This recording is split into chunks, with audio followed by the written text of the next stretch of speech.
Friends, നമ്മൾ ഇന്ന് ഉൾപ്പെടുത്തിയിരിക്കുന്നത് വളരെ സിമ്പിൾ വീഡിയോ ആണ്. എന്നാൽ എല്ലാ സാധാരണക്കാർക്കും പെട്ടെന്ന് മനസ്സിലാവുന്ന രീതിയിലുള്ള വളരെ സിമ്പിൾ വീഡിയോ. അതായത് ഒരു പവർ പ്ലഗ് നമുക്ക് അത്യാവശ്യമായിട്ട് വന്നു കഴിഞ്ഞാൽ നമുക്ക് അതെങ്ങനെ കണക്ട് ചെയ്യാം. അതായത് ഒരു പവർ പ്ലഗ് 16 ആംസിൻ്റെ പ്ലഗും 16 ആംസിൻ്റെ സ്വിച്ച് നമുക്ക് എങ്ങനെ കണക്ട് ചെയ്യാം. അപ്പോൾ അതിൻ്റെ കണക്ഷൻസ് എങ്ങനെയാണ്, വയറുകൾ എങ്ങനെയാണെന്നുള്ള ഡീറ്റെയിൽസാണ് നമ്മൾ ഇന്ന് ഉൾപ്പെടുത്തിയിരിക്കുന്നത്. ഇത് നമ്മൾ 16 ആംസിൻ്റെ പ്ലഗ്, അതായത് ഇൻഡിക്കേറ്റർ വരുന്നുണ്ട്, 16 ആംസിൻ്റെ തന്നെ സോക്കറ്റും വരുന്നുണ്ട്. അത് പവർ പ്ലഗ് ആണ് വരുന്നത്. പവർ പ്ലഗ് എന്ന് പറയുന്നത് നമുക്ക് ഇൻഡക്ഷൻ കുക്കർ അങ്ങനെ പവറായിട്ട് അത്യാവശ്യം വരുന്ന ഏരിയകളിലൊക്കെ നമുക്ക് ഉപയോഗിക്കാൻ വേണ്ടിയിട്ടാണ്. ചില ഏരിയകൾ നമുക്ക് ഫ്രിഡ്ജും വരാറുണ്ട്, ഡബിൾ ഡോർ വരുന്ന ഫ്രിഡ്ജും വരാറുണ്ട്. എർത്ത് നമ്മൾ വന്നിരിക്കുന്ന പച്ച 1.5 ആണ്. അത് നേരെ നമ്മുടെ പ്ലഗ് സോക്കറ്റിൻ്റെ എർത്ത് എന്ന് പറയുന്ന സെൻറ്ററിലൊക്കെ ഉണ്ടാവും. ആ പോയിന്റിലേക്ക് നമ്മൾ കണക്ട് ചെയ്തു. എർത്ത് വേറെ സ്ഥലത്തേക്ക് പോകുന്നതുകൊണ്ടാണ് അത് ലിങ്ക് ചെയ്ത് പോകുന്നുണ്ട്. ഇനി അടുത്ത സെക്ഷൻ നോക്കുന്നത് ന്യൂട്രാണ് വരുന്നത്. ന്യൂട്രൽ നമ്മൾ എപ്പോഴും പ്ലഗ് സോക്കറ്റിൻ്റെ ഇടതുവശത്തായിരിക്കണം കൊടുക്കേണ്ടത്. ആ ഇടതുവശത്ത് നമുക്ക് ഇതുപോലെ തന്നെ ഇടതുവശത്ത് കൊടുത്തു. ഇനി വരുന്ന ഫേസാണ്. ഫേസ് നമ്മൾ നേരെ വരുന്നത് പ്ലഗ് സോക്കറ്റിൻ്റെ റൈറ്റ് സൈഡ് വരണം. റൈറ്റ് സൈഡ് വന്നെ കൺട്രോൾ ചെയ്തിട്ട് അവന് വരുന്നത് സ്വിച്ച് വഴി. അപ്പോൾ ആദ്യമേ തന്നെ സ്വിച്ചിലേക്ക് നമ്മൾ കൊടുത്തു. സ്വിച്ചിൽ നിന്നും നേരെ കൺട്രോൾ ചെയ്തിട്ട് പ്ലഗ് സോക്കറ്റിൻ്റെ റൈറ്റ് സൈഡാണ് നമ്മൾ കൊടുത്തിരിക്കുന്നത്.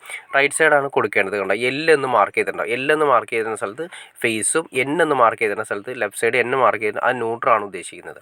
പിന്നെ എർത്ത്. ഇങ്ങനെയാണ് നമ്മൾ നോർമൽ ലെവലിൽ വരുന്ന കണക്ഷൻസ് വരുന്നത്. പിന്നെ വരുന്നത് നമ്മൾ ഇൻഡിക്കേറ്റർ സ്വിച്ച്. ഇൻഡിക്കേറ്റർ സ്വിച്ച് നിങ്ങൾക്ക് മനസ്സിലായിട്ടുണ്ടോ. ജസ്റ്റ് സ്വിച്ച് ഓൺ ചെയ്യുന്ന സമയത്ത് തന്നെ ഇൻഡിക്കേറ്റർ വർക്ക് ചെയ്യണം. അപ്പോൾ ആ ലെവലിൽ കൊടുക്കണം.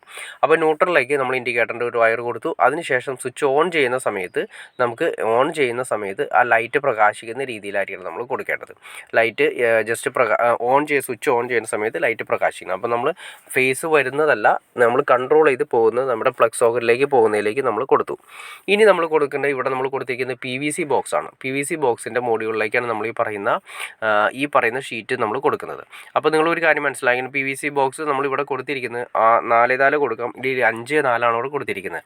5x4 നമുക്ക് മാക്സിമം കൊടുക്കാൻ ഉദ്ദേശിക്കുന്നത്, അല്ലെങ്കിൽ 4x4 PVC ബോക്സിൽ മാക്സിമം നമുക്ക് കിട്ടുന്നത് 3 മോഡ്യൂളാണ് കിട്ടുന്നത്. അതായത് ഒരു പ്ലഗും ഒരു സ്വിച്ച് എന്ന് ഉദ്ദേശിച്ചാൽ, ഒരു സ്വിച്ച് എന്ന് പറയുന്നത് ഒരു മോഡ്യൂളാണ്. ഒരു പ്ലഗ് സോക്കറ്റ് എന്ന് ഉദ്ദേശിച്ചാൽ 2 മോഡ്യൂളായിട്ട് 2 സ്വിച്ചിൻ്റെ ഗ്യാപ്പ് നമ്മൾ സ്പേസ് എടുക്കുന്നത്. അപ്പോൾ 2 മോഡ്യൂൾ, അങ്ങനെ ടോട്ടൽ 3 മോഡ്യൂളാണ് നമ്മൾ ഉപയോഗിക്കുന്നത്. ഈ 3 മോഡ്യൂളാണ് നമ്മൾ 4x4 PVC ബോക്സിൽ വയ്ക്കാൻ ഉദ്ദേശിക്കുന്നത്. ഇത് നമ്മൾ സാധാ മെറ്റൽ ബോക്സ് ആണെങ്കിൽ നമ്മൾ ഉദ്ദേശിക്കുന്നതെങ്കിൽ, മെറ്റൽ ബോക്സ് ആണ് നിങ്ങൾ അകത്ത് വയ്ക്കാൻ ഉദ്ദേശിക്കുന്നത്, 3 മോഡ്യൂൾ എന്ന് പറഞ്ഞാൽ 3 മോഡ്യൂളിൻ്റെ തന്നെ കറക്റ്റ് നമുക്ക് അതിൻ്റെ സൂട്ടാവും. അതായത് നമ്മൾ PVC ബോക്സ് ആയതുകൊണ്ട് 4x4 അല്ലെങ്കിൽ 5x4 വെച്ചു. 4x4 ആണ് നമ്മൾ സാധാരണ ഉപയോഗിക്കുന്നത്. 4x4 കൊടുക്കേണ്ടി വരും. അത് 4x4 അളവ് വരുന്നത് നമ്മൾ കൊടുക്കേണ്ടി വരും. അതേസമയം നമുക്ക് ഈ പറഞ്ഞ രീതിയിൽ മെറ്റൽ ബോക്സ് ആണ് നമ്മൾ കൊടുക്കുന്നതെങ്കിൽ 3 മോഡ്യൂളിൻ്റെ ആകുമ്പോൾ 3 മോഡ്യൂളിൻ്റെ ബോക്സ് തന്നെ നമുക്ക് വാങ്ങിക്കാൻ കിട്ടും. അപ്പോൾ കറക്റ്റ് മെഷർമെൻ്റ് ആയിരിക്കും അത് വരുന്നത്. അപ്പോൾ ഷീറ്റ് വ്യത്യാസം വരുന്നുണ്ട്. അതായത് ഈ ഷീറ്റല്ല വരുന്നത്, ഇത് PVCയിൽ കൊടുക്കുന്ന ഷീറ്റാണ് വരുന്നത്. നമുക്കത് മോഡ്യൂൾ വരുന്ന സമയത്ത് കുറച്ചുകൂടി ചെറുതായിരിക്കും വരുന്നത്. അതായത് മെറ്റൽ ബോക്സിന് കുറച്ചുകൂടി ചെറിയ ഷീറ്റായിരിക്കും വരുന്നത്. സ്വിച്ചുകൾ സെയിം ആയിരിക്കും. PVC ബോക്സിൻ്റെ നമ്മൾ സെപ്പറേറ്റ് ഷീറ്റുകാരാണ് വരുന്നത്.